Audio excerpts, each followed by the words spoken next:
TV Publik Daerah Indonesia. Lahir dari insan pewarta profesional, mengudara di bumi pertiwi, wujud ketahanan dan sumber informasi bangsa. Persada ID eratkan persatuan bangsa Indonesia. Bukan semangat kebersamaan negeri, bangun daerah kuat Indonesia tangguh, teguhkan komitmen jati diri bangsa. Persada ID, Persada ID, mencerdaskan kehidupan bangsa. Persada ID, Persada ID, bangun daerah kuat Indonesia tangguh. Korbankan semangat persatuan dan kesatuan untuk daerah maju Indonesia jaya. Singkirkan perbedaan, jauhkan pertikaian. Persada ID pilar budaya bangsa. Persada ID pilar budaya bangsa. Persada ID pilar budaya bangsa.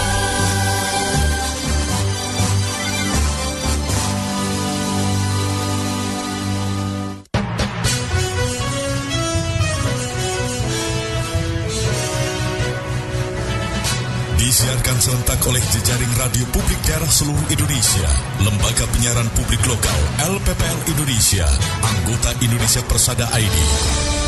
Berita Indonesia Live merangkum berita-berita teraktual dari berbagai daerah di tanah air, ekonomi, politik, pemerintahan, sosial, pariwisata, dan budaya.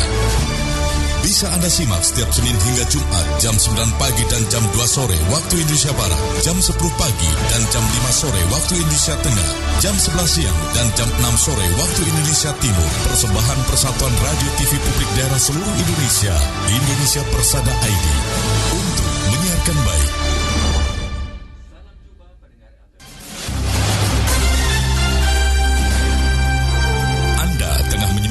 Indonesia Live, persembahan Persatuan Radio TV Publik Daerah seluruh Indonesia, Indonesia Persada ID, untuk menyiarkan baik.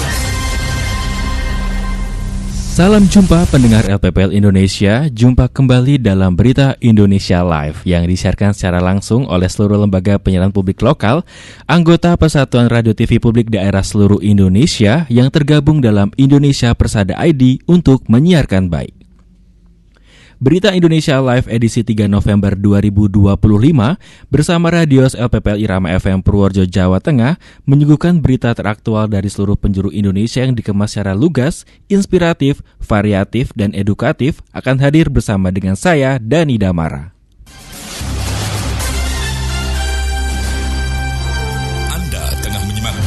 Indonesia Live, persembahan Persatuan Radio TV Publik Daerah seluruh Indonesia, Indonesia Persada ID, untuk menyiarkan baik.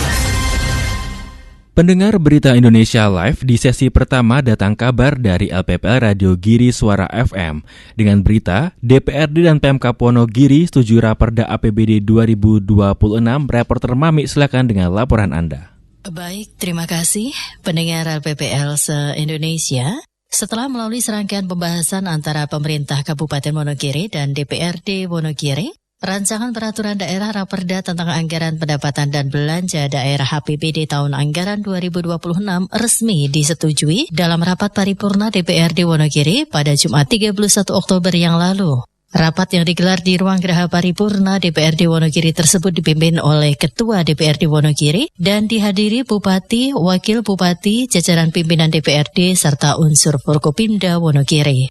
Bupati Wonogiri Setion Soekarno dalam sambutannya menjelaskan bahwa struktur APBD 2026 telah disusun secara adaptif dan selaras dengan rincian alokasi transfer ke daerah dari pemerintah pusat. Penyesuaian tersebut dilakukan agar APBD sejalan dengan Peraturan Presiden tentang Rincian APBN 2026 dan Peraturan Menteri Keuangan yang mengatur aspek teknis pelaksanaannya. Bupati menyampaikan bahwa kondisi tersebut menuntut untuk disiplin dalam menetapkan skala prioritas pendanaan kegiatan serta terus mengupayakan peningkatan pendapatan, khususnya dari pendapatan asli daerah. Adapun struktur APBD Kabupaten Wonogiri tahun anggaran 2026 disepakati, yaitu total pendapatan 2,16 triliun rupiah, pendapatan asli daerah PAD 348,05 miliar rupiah, pendapatan transfer 1,81 triliun rupiah, total belanja 2,23 triliun rupiah, dan defisit 72,32 miliar rupiah. Dengan struktur tersebut, Pemkab Wonogiri berkomitmen menjaga keseimbangan fiskal serta memastikan penggunaan anggaran sesuai prioritas pembangunan daerah yang berorientasi pada kesejahteraan masyarakat. Persetujuan bersama antara eksekutif dan legislatif dituangkan dalam berita acara yang ditandatangani oleh Bupati, Ketua DPRD, serta para wakil Ketua DPRD Wonogiri. Bupati mengatakan bahwa Raperda APBD 2026 akan segera diajukan kepada Gubernur Jawa Tengah untuk dilakukan evaluasi sebelum ditetapkan menjadi peraturan daerah Perda. Persetujuan tersebut merupakan wujud komitmen bersama antara pemerintah dan DPRD untuk mewujudkan pengelolaan keuangan daerah yang transparan, akuntabel, dan berpihak kepada masyarakat. Demikian saya Mami dari LPPL Radio Giri Suara Wonogiri, Jawa Tengah melaporkan untuk Berita Indonesia Live. Terima kasih rekan Mami atas laporan Anda dan pendengar. Berita selanjutnya berasal dari Lansek Mani FM Sijunjung Sumatera Barat dengan berita optimalisasi pengajuan rekomendasi statistik atau romantik serta tata kelola mendata statistik. Reporter Yelmi Rustam, silakan dengan laporan Anda. Baik, terima kasih. Selamat siang pendengar. Pemerintah Kabupaten Sijunjung melalui Dinas Komunikasi dan Informatika baru-baru ini menggelar workshop optimalisasi pengajuan rekomendasi statistik, romantik, serta tata kelola metadata statistik. Kegiatan yang berlangsung selama 2 hari pada Rabu dan Kamis 29-30 Oktober 2025 ini bertempat di ruang media center Kominfo dan merupakan upaya strategis dalam memperkuat implementasi program Satu Data Indonesia (SDI) di lingkup daerah. Workshop tersebut melibatkan organisasi perangkat daerah untuk menyamakan persepsi dan meningkatkan kualitas pengelolaan data statistik sektoral. Acara dibuka langsung oleh Kadis Kominfo Kabupaten Sijunjung, Dr. Gigi Ezwandra MSc, yang dalam sambutannya menekankan pentingnya pengelolaan data statistik yang terkoordinasi, valid, dan sesuai dengan prinsip SDI. Beliau juga menyampaikan apresiasi atas komitmen dan dukungan semua pihak dalam mengelola data sektoral yang dinamis sebagai rujukan pembangunan daerah. Sebelum pembukaan, Kepala Bidang Statistik dan Persandian Dewi Meizaleni SST MIKOM menyampaikan bahwa workshop akan memberikan materi dan pendampingan teknis langsung untuk mempermudah OPD dalam proses pengajuan rekomendasi statistik dan pelaporan metadata. Sesi materi dan pendampingan teknis dipandu oleh Ade Ayu Rahmadani SSI dari BPS Kabupaten Sijunjung yang menekankan pentingnya pembagian kerja spesifik pada bidang statistik sektoral di setiap OPD. Dalam rangka memudahkan koordinasi, BPS Kabupaten Sijunjung telah menetapkan penanggung jawab atau koordinator statistik sektoral yang dibagi per OPD.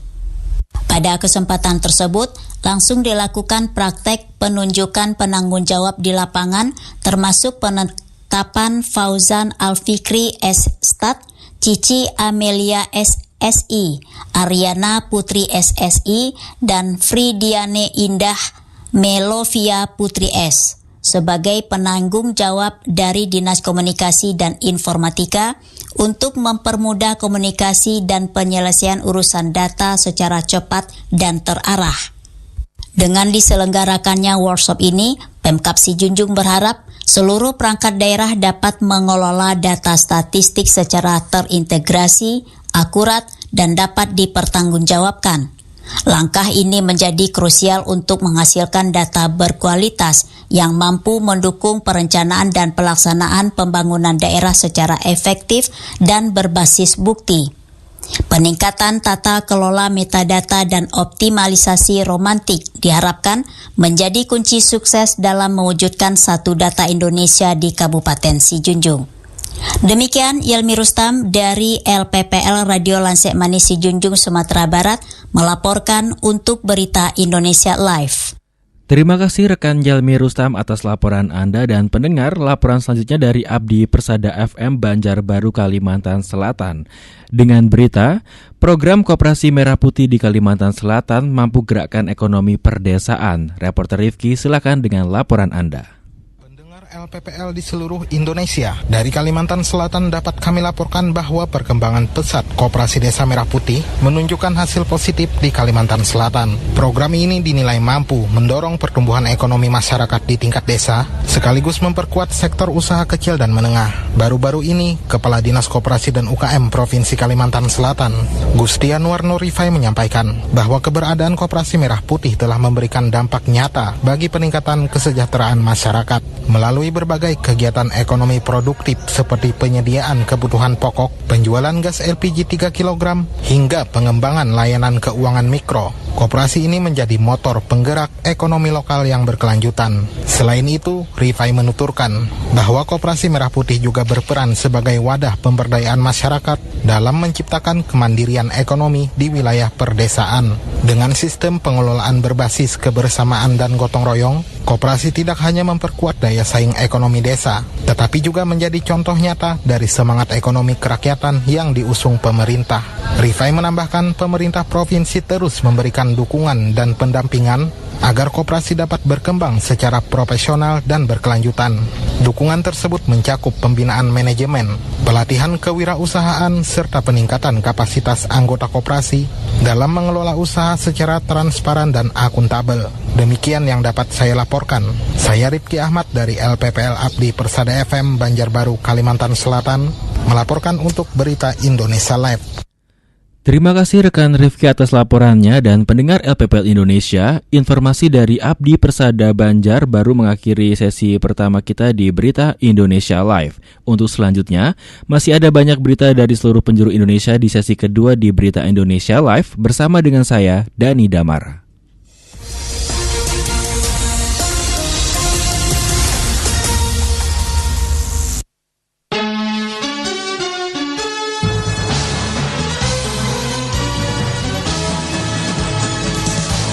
Indonesia Live merangkum berita-berita teraktual dari berbagai penjuru tanah air yang dikemas, lugas, inspiratif, variatif, dan edukatif.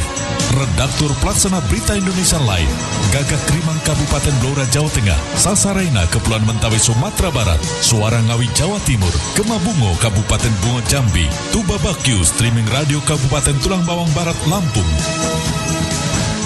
Dan kontributor Berita Indonesia Live, Selawi FM Kabupaten Tegal Jawa Tengah, Lansekmani FM Kabupaten Sijunjung Sumatera Barat, Abdi Persada FM Kabupaten Banjarbaru Kalimantan Selatan, Giri Suara FM Kabupaten Wonogiri Jawa Tengah, Radio Suara Hulantalu Provinsi Gorontalo, Suara Pasuruan FM Kabupaten Pasuruan Jawa Timur, Tangerang Radio Kabupaten Tangerang Banten, Magetan Indah FM Kabupaten Magetan Jawa Timur, RPKD Kota Denpasar Bali, Praja Suara FM Kabupaten Tuban Jawa Timur, Mahardika FM Kota Blitar Jawa Timur, Pesona FM Kabupaten Wonosobo Jawa Tengah, Besemah FM Kota Bagaralam Sumatera Selatan, Tuntung Pandang FM Kabupaten Tanah Laut Kalimantan Selatan, Sawah Lunto FM Kota Sawah Lunto Sumatera Barat, Batara FM Kabupaten Barito Utara Kalimantan Tengah, Gemilang FM Kabupaten Indragiri Hilir Riau, Gemarandik FM Kabupaten Musi Banyuasin Sumatera Selatan, Magelang FM Kota Magelang Jawa Tengah, Suara Daksinarga FM Kabupaten Gunung Kidul Daerah Istimewa Yogyakarta, RTFM Kabupaten Temanggung Jawa Tengah, Gemilang FM Kabupaten Magelang Jawa Tengah, Suara Banjar FM Kabupaten Banjar Kalimantan Selatan, Langkiso FM Kabupaten Pesisir Selatan Sumatera Barat, Gema Sudirman FM Kabupaten Purbalingga Jawa Tengah, Suara Kota Mataram FM Kota Mataram Nusa Tenggara Barat, Mahardika FM Kabupaten Bondowoso Jawa Timur, Buana Asri FM Kabupaten Sragen Jawa Tengah, RPD Kutim FM Sanata Kutai Timur Kalimantan Timur, Suara Pacitan FM Kabupaten Pacitan Jawa Timur, Sonata FM Kota Bandung Jawa Barat, Irama FM Kabupaten Purworejo Jawa Tengah, Luhak dan Tuo FM Kabupaten Tanah Datar Sumatera Barat, Radio Suara Anjuk Ladang FM Kabupaten Nganjuk Jawa Timur, Suara Tabalong FM Kabupaten Tabalong Kalimantan Selatan, Radio Suara Gresik Kabupaten Gresik Jawa Timur, Gemasa Ijaan Kabupaten Kota Baru Kalimantan Selatan, Suara Kampar FM Kabupaten Kampario, Jateng Gayeng Online Radio Provinsi Jawa Jawa Tengah, Sergai FM Kabupaten Serdang Bedagai Sumatera Utara, Maros FM Kabupaten Maros Sulawesi Selatan, Kanjuruhan FM Kabupaten Malang Jawa Timur, Radio In FM Kabupaten Kebumen Jawa Tengah, Sebayu FM Kota Tegal Jawa Tengah, In Radio Provinsi Bangka Belitung, dan Persada FM Kabupaten Blitar Jawa Timur. Berita Indonesia Live, lugas, inspiratif, variatif, dan edukatif. Persembahan Persatuan Radio TV Publik Daerah seluruh Indonesia, Indonesia Persada ID, untuk menyiarkan baik. Pendengar LPPL Indonesia, terima kasih Anda masih menyimak Berita Indonesia Live. Inilah Berita Indonesia Live di sesi kedua dengan informasi selengkapnya.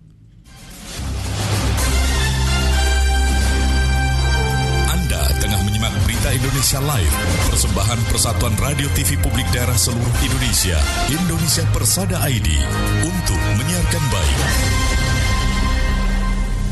Pendengar LPPL Indonesia, saat ini kita sudah memasuki sesi kedua. Di sesi kedua ini, kita akan menyimak Persada ID Talks. Informasi selengkapnya akan kita dengarkan bersama rekan Jafar dari LPPL Radio Irama FM Purworejo, Jawa Tengah. Persada ID Talks. Persada ID Talks.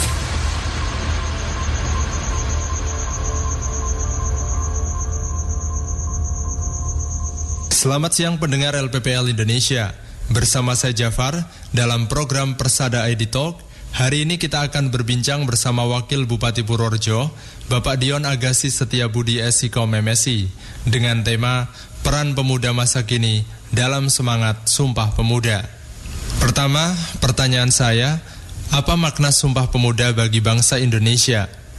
Ya, jadi makna Sumpah Pemuda ini saya kira seluruh Gen Z maupun pemuda-pemudi sekarang harus memahami bahwa tanpa adanya Sumpah Pemuda, saya kira tidak pernah akan ada bangsa Indonesia. Jadi Sumpah Pemuda ini sebagai salah satu tonggak sejarah utama yang kemudian menyadarkan para pemuda-pemudi pada zaman itu bahwa kita ini adalah sebagai sebuah satu kesatuan, satu bangsa, satu tanah air. Dan dari Sumpah Pemuda itu kemudian semangat persatuan kesatuan muncul. Saya kira makna ini masih relevan hingga zaman sekarang. Tentu para generasi penerus bangsa ini harus menyadari bahwa kita bangsa Indonesia ini berbeda-beda, mulai dari ujung di barat sampai di ujung timur, mulai dari Aceh sampai dengan Papua. Itu tentu berbeda-beda, tetapi kita harus sadar bahwa kita adalah satu bangsa yang harus menyadari pentingnya persatuan dan kesatuan. Kemudian, nilai-nilai apa saja dari Sumpah Pemuda yang masih relevan dan dapat ditanamkan pada generasi muda saat ini?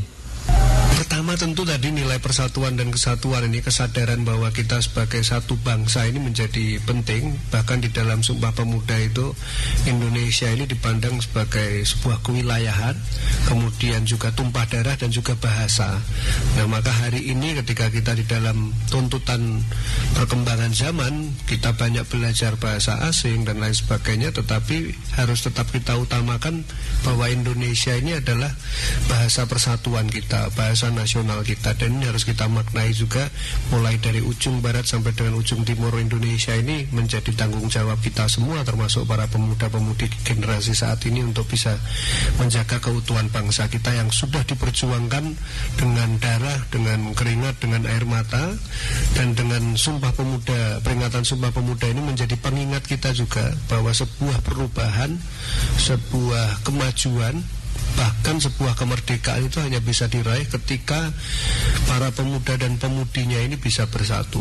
Sehingga awal perjuangan kemerdekaan itu dimunculkan dari para kaum muda. Sehingga kaum muda saat ini saya berharap juga bisa menjadi agen perubahan yang bisa merubah situasi Indonesia untuk menjadi lebih baik lagi ke depan.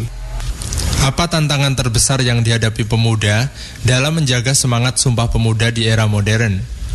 Jadi di era disrupsi informasi yang luar biasa besar, dengan era sosial media, dengan era internet ini, artinya untuk memecah belah sebuah bangsa itu tidak diperlukan harus turunnya tentara dari negara lain hadir ke Indonesia atau ke suatu negara manapun, tetapi kita melihat banyak kejatuhan sebuah bangsa. Kita lihat ketika misalnya contoh di tahun 2011 pada waktu itu Arab Spring, Mesir jatuh, Libya jatuh, kemudian baru-baru ini Suriah juga jatuh.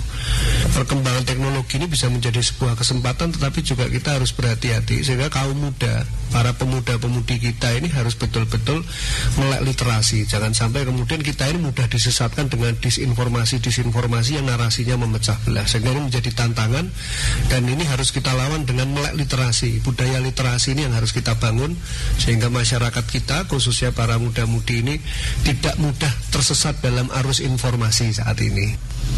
Bagaimana peran pemuda dalam bidang ekonomi, sosial, dan politik, serta bagaimana pemerintah Kabupaten Purworejo mendorong partisipasi pemuda dalam pembangunan daerah?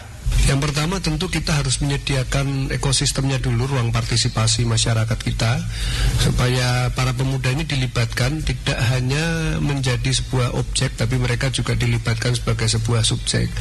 Hari ini kita melakukan pelatihan-pelatihan, khususnya adalah menggandeng teman-teman pelaku desa wisata maupun para pelaku UMKM kita yang masih masuk dalam kategori generasi muda.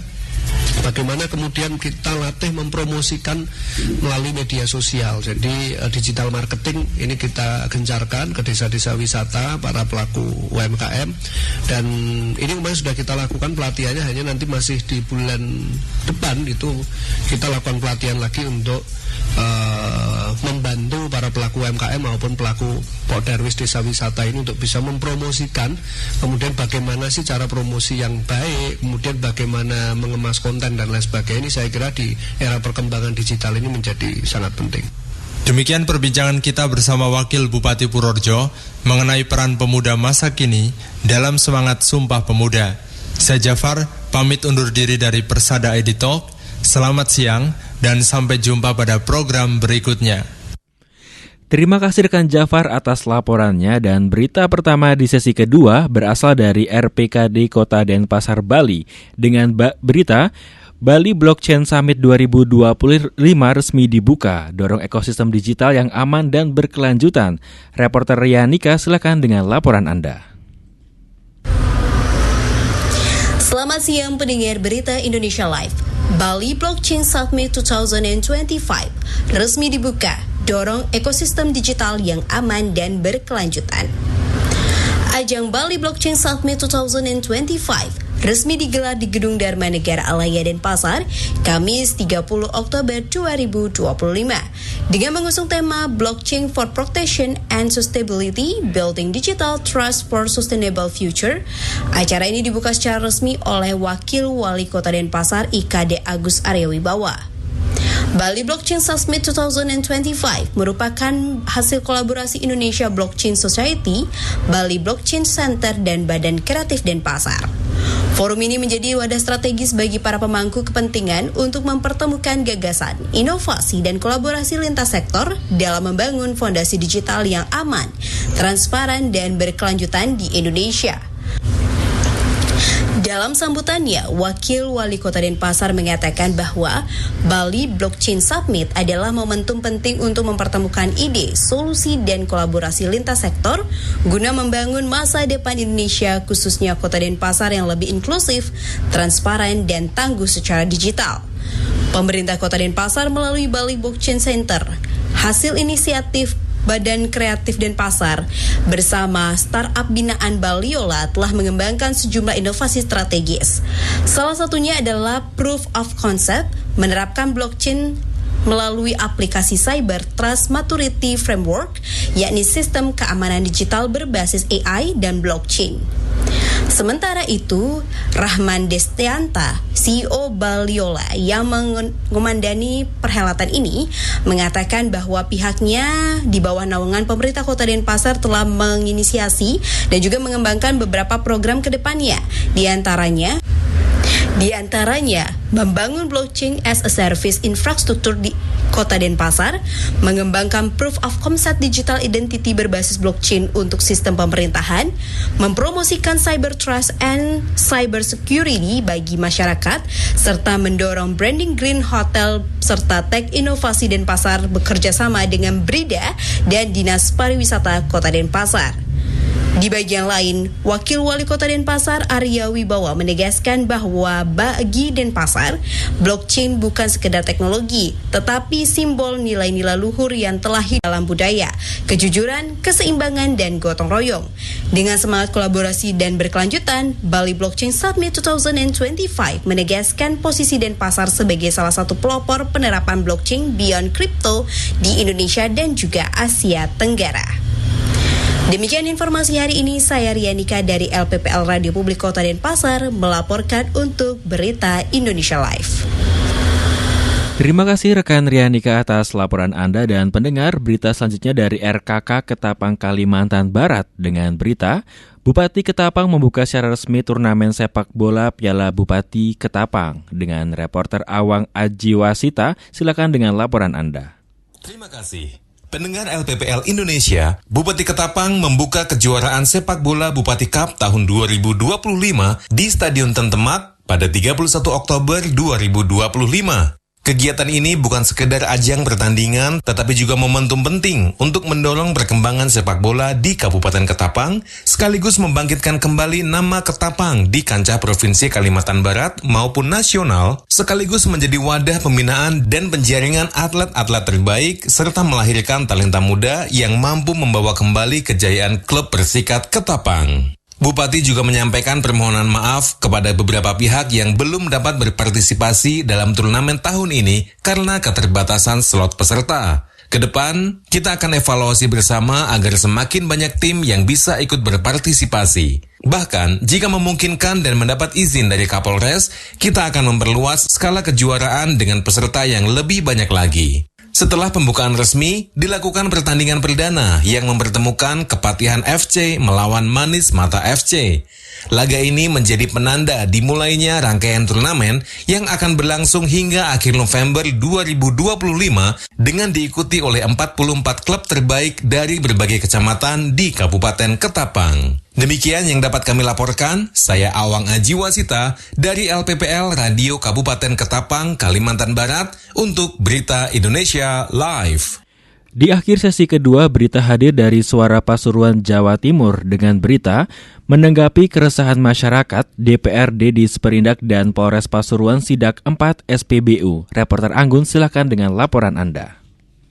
Selamat siang pendengar LPPL Indonesia. Menanggapi keresahan masyarakat yang mengeluhkan masih banyaknya kasus berebet pada kendaraan sepeda motor usai mengisi BBM di SPBU, Dinas Perindustrian dan Perdagangan di Sperindak Kabupaten Pasuruan bersama Polres Pasuruan dan DPRD kembali menggelar inspeksi mendadak Stasiun Pengisian Bahan Bakar Umum atau SIDAK SPBU Minggu malam 2 November 2025.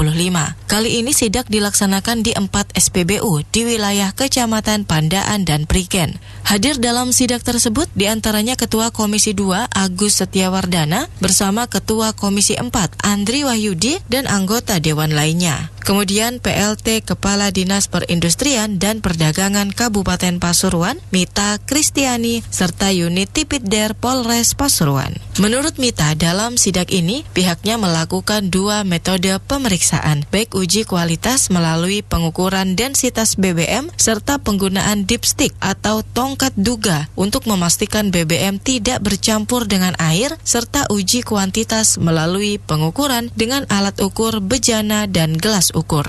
Ternyata di 4 SPBU clear, tidak ada kita temukan, maksudnya pasta itu tidak berwarna. Jadi gini, kemarin sesuai anjuran Pertamina, ketika ada setelah mengisi BBM di SPBU kan harus laporan gitu ya. coba disimpan struknya, kemudian dilaporkan ke SPBU setempat. Sementara itu, Ketua Komisi 4 DPRD Kabupaten Pasuruan, Andri Wahyudi menegaskan untuk uji kualitas BBM Pertalite pada hari ketiga SPBU terverifikasi asli serta tidak bercampur dengan air atau zat lain. Begitu juga hasil uji kuantitas. Hasil pengukurannya sudah sesuai standar serta tidak ditemukan penyimpangan. Meski tidak ditemukan adanya kejanggalan maupun kesalahan, namun ada catatan yang harus diperhatikan oleh pihak SPBU, sebab BBM Pertalite-nya mengeluarkan bau yang cukup menyengat, seperti bau lumpur lapindo. Saya Anggun mengabarkan untuk Berita Indonesia Live.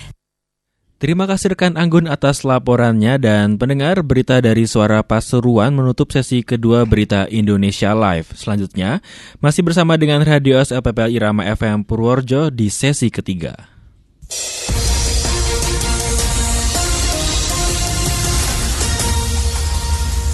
Pendengar LPPL Indonesia, saat ini kita sudah sampai pada sesi terakhir Berita Indonesia Live edisi 3 November 2025. Sebelum laporan selanjutnya, kita akan menyimak laporan khusus redaksi Berita Indonesia Live. Laporan akan disampaikan oleh redaktur Aan Kasianto. Disilahkan. Bendahara LPPL Indonesia, Menteri Sosial Saifullah Yusuf membenarkan seluruh proses penyelenggaraan sekolah rakyat menggunakan anggaran pendapatan dan belanja negara atau APBN.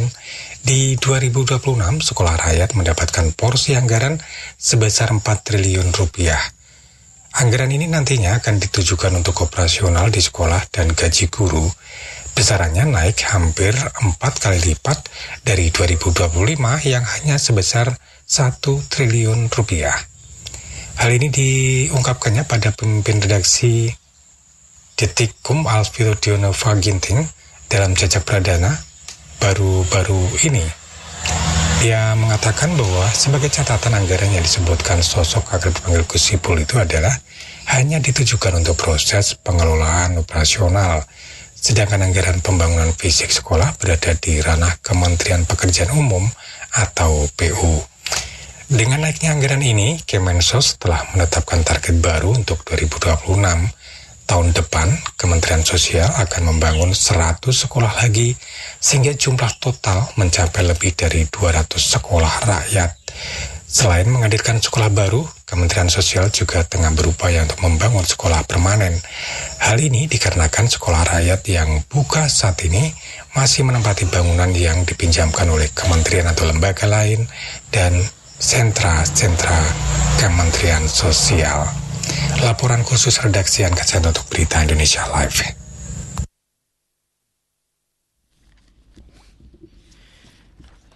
Terima kasih kepada redaktur Aan Kasianto dari Dapur Berita Indonesia Live. Dan berita selanjutnya dari Tangerang Radio dengan berita Bupati Tangerang minta para kepala OPD lakukan evaluasi dan optimalisasi pelaksanaan kegiatan tahun 2025. Reporter Andri serahkan laporan dengan laporan Anda.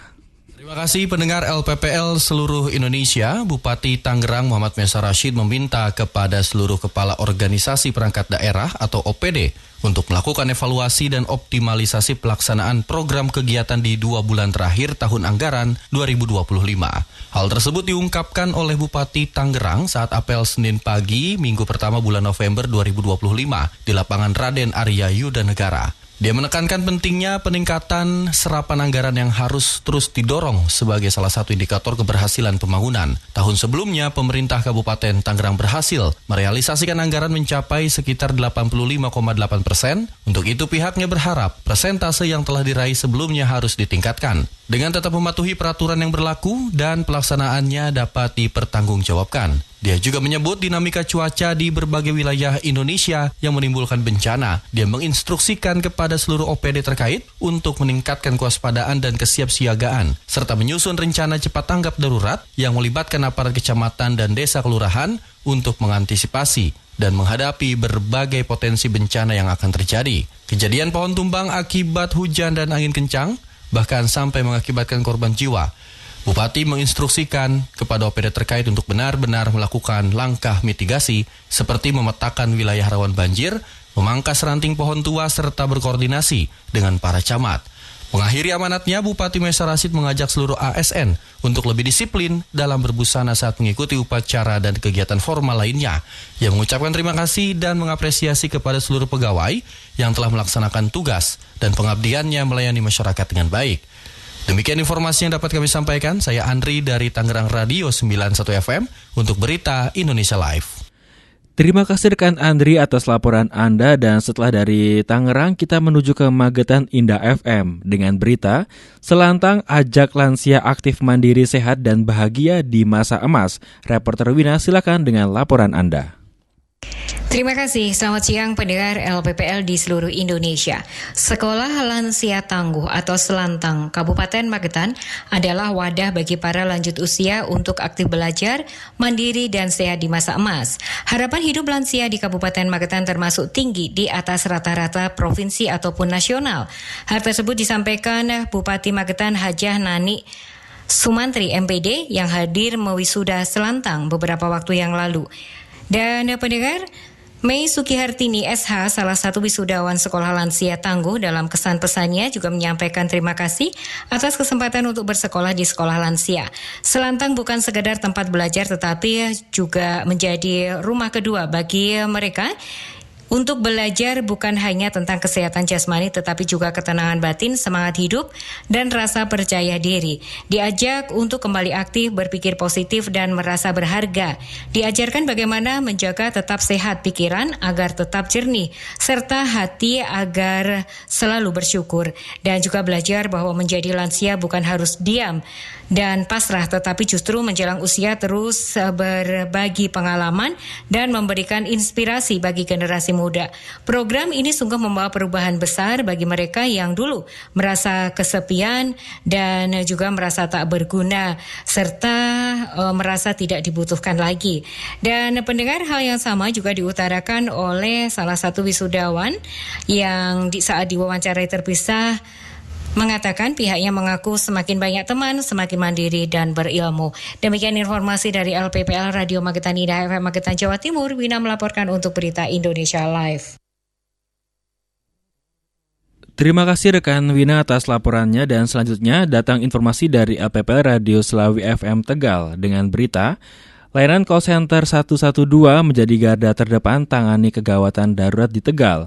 Reporter Aldo Herlambang, silakan dengan laporan Anda. Pendengar LPPL Indonesia, Dinas Komunikasi dan Informasi Diskominfo Kabupaten Tegal menggelar rapat koordinasi dan penguatan tim terpadu layanan call center 112 yang bertempat di Gedung Dadali Jumat kemarin.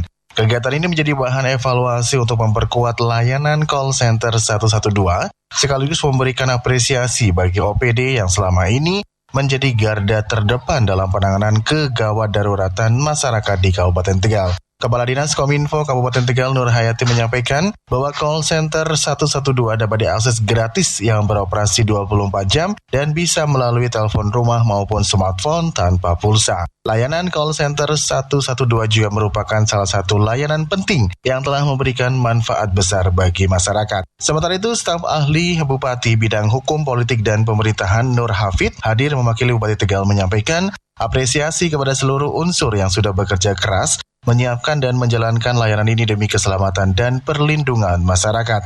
Kecepatan respon layanan darurat sangat erat kaitannya dengan indikator keselamatan pasien, terutama dalam kasus penyakit bersifat waktu sensitif seperti serangan jantung dan stroke.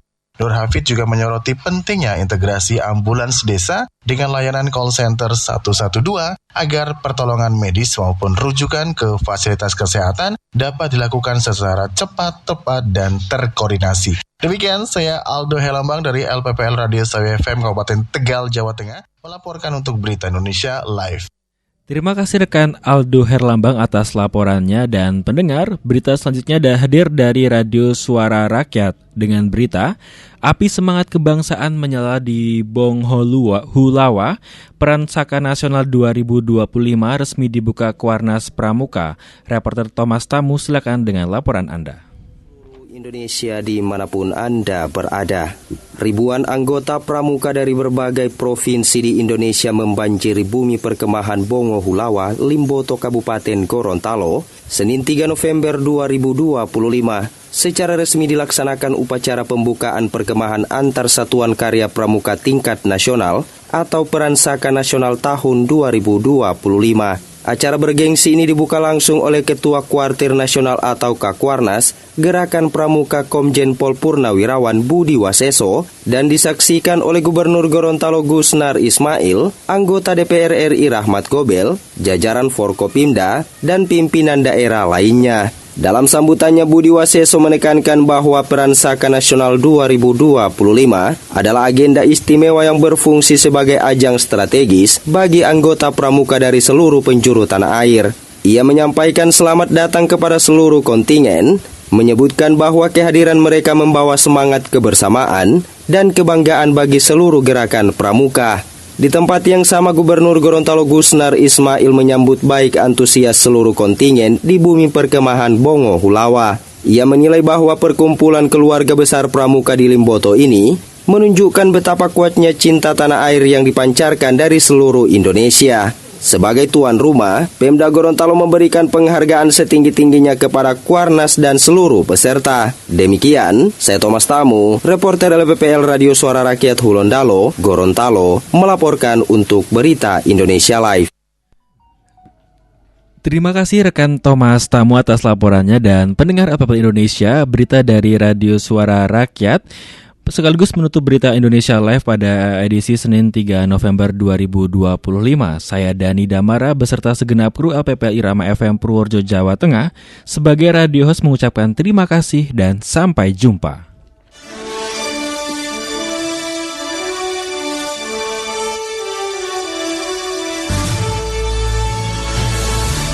Baru saja Anda ikuti Berita Indonesia Live, disiarkan serentak oleh jejaring radio publik daerah seluruh Indonesia, Lembaga Penyiaran Publik Lokal, LPPL Indonesia, anggota Indonesia Persada ID. Berita Indonesia Live, lugas, inspiratif, variatif, edukatif, persembahan Persatuan Radio TV Publik Daerah seluruh Indonesia, Indonesia Persada ID, untuk